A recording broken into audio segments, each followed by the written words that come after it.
Hey guys, how we doing?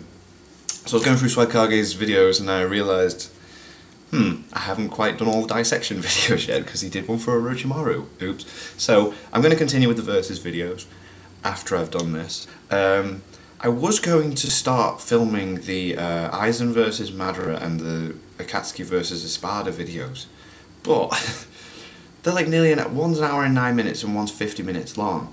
And I'm currently in London and I don't want to spend too much time on that kind of thing, so I will be doing them soon when I get back, okay? That's what I was going to surprise you with, but it's going to take too long while I'm here. I got panels I want to go see, so I'm literally, as soon as I finish filming this, walking down to go see the Bob's Burgers panel and then the all the anime panel, so I can see what other anime releases are going to be. But anyway, god damn it, I can't help it, I'm having such a good time. Right, so we're going to watch Dissecting Orochimaru by Swagkage. Yo, what's going on everybody? Swagkage here, and welcome to today's video where we're going to be talking about everybody's favorite pale-skinned snake man, Orochimaru. One of many Naruto characters introduced during the Chunin exams that ended up being a mainstay in the cast up until the end of the series. Though unlike many of the characters introduced during that arc, Orochimaru was a villain then and has remained a villain to this day. For the most part, anyway. What sets him apart from many of Naruto's other main villains is that Orochimaru is played completely straight. He's an unapologetic bad guy, a terrible person to the core with no redeeming qualities. Now, that by itself isn't enough to make him a unique character. There are plenty of straight villains so many out interesting there in the things vast about him. world of fiction, but in this series in particular, I think it's enough to make Orochimaru feel distinct. That isn't to say that Naruto doesn't have its own fair share of other straight villains, but what sets Orochimaru apart from them is his very apparent complexity. He has a pretty simple goal, and that is to become immortal and master as many jutsu as humanly possible. But what led him to that goal and the way he pursues it is what makes him so interesting. Now, the series doesn't dwell on this too much, but it is stated that Orochimaru lost both of his parents when he was young. He's an orphan. It's sort of implied that the death of his parents hit him pretty hard, as it would any child. And now I believe that having to cope with this led him down a slippery slope, where he began to develop an extreme and unnatural bitterness towards the concept of death and human mortality overall. Now, the death of his parents on its own didn't push him over the edge. Like I said, that was just the push that sent him down the slope in the first place. Orochimaru probably saw plenty of other people die during his time as a shinobi in the Hidden Fleet. He fought in the Second Shinobi World War, after all. And we do know, based on the way Nagato speaks about that war, that it wasn't the most pleasant experience for everybody involved in it. A more direct and concrete example of the effects that this war may have had on Orochimaru is the death of Tsunade's lover Dan, which came shortly after the death of her little brother Nawaki. And as her squad mate, he was right there with her when she had to deal with both of these deaths. They hit Tsunade hard, and by extension, I imagine they hit Orochimaru hard, as did many of the other deaths he had to witness while he was fighting as a member of the Leaf's military. Now, I know it is stated that Orochimaru had a pretty twisted and sadistic personality even as a little kid, but I'm pretty sure that his ties with his squad kept him a lot more warm and human than he was when he was definitely. I mean, Jiraiya and Tsunade. Yeah, it's made apparent that Jiraiya really cared about this guy, so there was obviously some good buried deep in Orochimaru at some point. I think having people he was close to kept his insanity at bay, but eventually, whatever it was keeping him from acting like a maniac was eroded away. I think what caused him to slowly lose his humanity is a combination of what I just mentioned, the fact that he, over time, developed this very strong hatred for the concept of death, particularly due to the effects that it had on other people. But, interestingly, I also think that as Orochimaru slowly began to fear and despise death, he also grew progressively desensitized to it due to how much of it he had to see during the Second Shinobi World War. This also probably seem very blasé about people dying. Like many characters have said, Orochimaru seemed to be a bit of a weirdo from the start. So obviously somebody who hates the idea of mortality and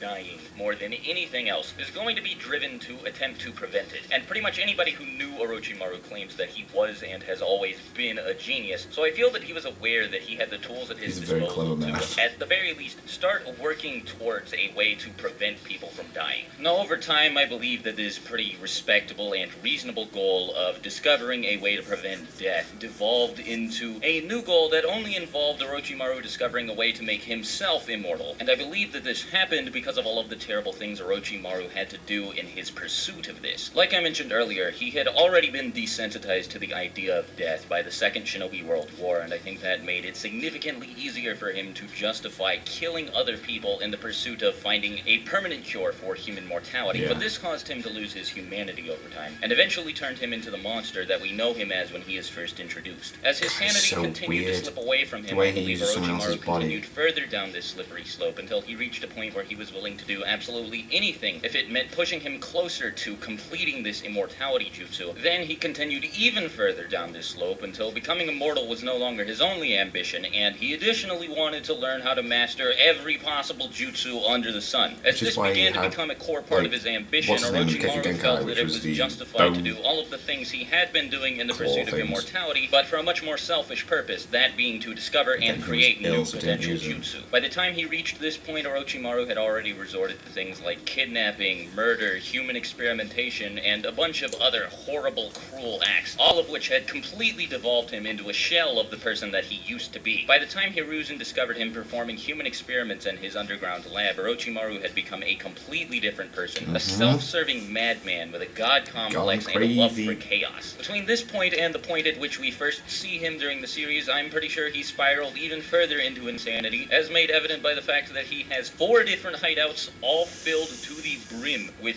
living prisoners that he performs countless experiments on. His enormous ego and out-of-control god complex had also probably reached new heights, considering the fact that he assassinated the 4th Kazekage, Gaara's father Rasa, impersonated him to infiltrate the Chunin exams, and assassinated the 3rd Hokage, Hiruzen Sarutobi, his former master, all because he thought it would be pretty funny. Then, of course, the way he speaks to and about Naruto makes it very apparent that Orochimaru doesn't really like people without talent, and considers he and prodigies like him above everybody else, or something along those lines, just based on the little speech he gives to Jiraiya during their fight in the 3-way deadlock. Now, that's not to say Orochimaru hadn't earned his ego. By early part 1, Orochimaru had mastered all sorts of jutsu, including one of the most powerful kinjutsu in the whole series, the Impure World Reincarnation Technique, which he was able to use to summon Hashirama and Tobirama, the guy who created the jutsu in the first place, in order to have them fight his former master as a form of psychological warfare. He went through all of the trouble to bring 2 of the most powerful shinobi who had ever lived back from the dead, just because he thought it would be funny to see Hiruzen's heart break at the thought of having to fight his 2 predecessors. The guy was a god among shinobi, who probably had over 1,000 jutsu at his disposal, much like Kakashi, but instead of copying them with the Sharingan the way Kakashi did, Orochimaru managed to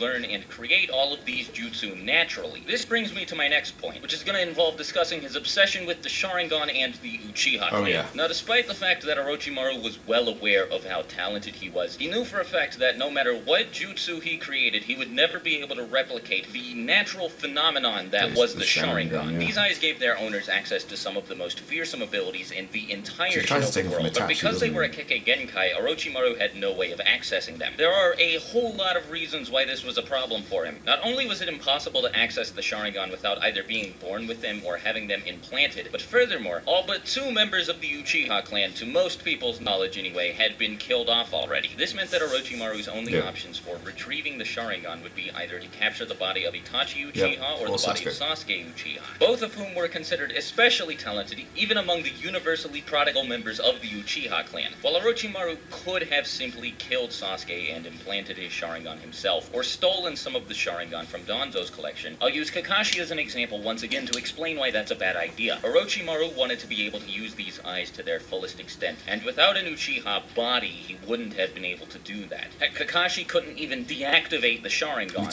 so trying to use these eyes without an Uchiha body provides pretty severe handicaps, and I know a limitation like that for somebody like Orochimaru just wasn't going to fly. This is a guy who always wants more, and I know for a fact that he wouldn't be satisfied settling for a handicapped pair of Sharingan. Because of this, and furthermore because of the fact that capturing Itachi Uchiha's body was completely out of the question, Orochimaru had no choice but to focus on capturing the body of Sasuke Uchiha, because of how important the Sharingan were to him, as they would allow him to develop new jutsu much more quickly, and acquiring the Sharingan is the first step towards acquiring the Rinnegan. Orochimaru ended up becoming obsessed with capturing Sasuke's body, and as everybody knows, knows this is what eventually led to his downfall. Yes. I think this character arc in particular, one where Orochimaru stubbornly continues and continues and continues to attempt to acquire the Sharingan for himself, despite the fact that he already had so much, speaks volumes about who he is. He could not stomach the feeling of inferiority towards the Uchiha that his lack of Sharingan created, and like I said, eventually became so obsessed with acquiring a full power pair of Sharingan that he put his life in so much danger that he was nearly killed by Sasuke, and once again nearly killed by Itachi. Admittedly, I do think that he was pushed to a point of desperation by the effects that the Reaper Death Seal had on his body and, well, I guess multiple bodies, but the lengths he went to and the sheer amount of danger he placed himself in. Also, he could acquire a pair of Sharingan thoroughly communicates just how greedy, self-centered, and ambitious Orochimaru truly is. Not to say that I hate him for any of this. All of Orochimaru's flaws, aside from the fact that he's a complete and total psychopath, are pretty human and